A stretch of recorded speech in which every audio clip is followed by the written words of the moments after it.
এখন পর্যন্ত চাঁদে কেউ যায়নি। পৃথিবীর চারিদিকে আছে বিশাল আগুনের দেওয়াল, যেটা অতিক্রম কেউ করতে পারবে না।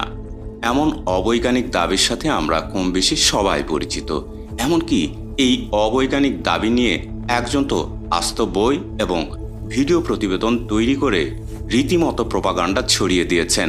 তার নাম বার্ট সিপ্রেল। তার লেখা বইটির নাম মুনম্যান। শুধু বই লিখে ক্ষান্ত হননি তিনি একটি ভিডিও ডকুমেন্টারিও তৈরি করেন, যা বিশ্বজুড়ে সমালোচনার ঝড় তুলেছিল।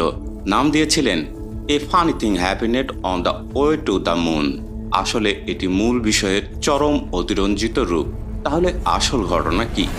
মহাকাশে পৃথিবীকে ঘিরে আছে এক অদৃশ্য দেয়াল, ভ্যান অ্যালেন বেল্ট। অনেকের ধারণা এটি আগুনের প্রাচীর, যা পার হলেই মৃত্যু নিশ্চিত। কিন্তু ঘটনা কি আসলেই সত্যি?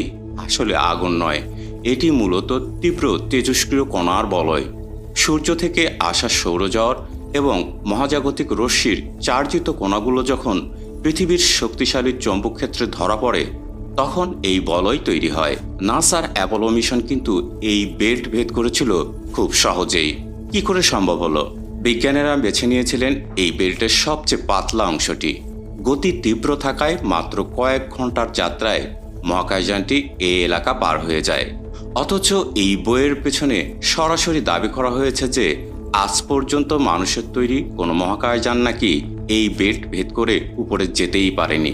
বাস্তবতা হলো, পুরো ফ্লাইটে নভোচারীদের দেহে মোট রেডিয়েশন শোষণ হয়েছিল মাত্র 1.8 মিলিগ্রে, যা একটা সাধারণ বুকের এক্স-রে থেকেও কম।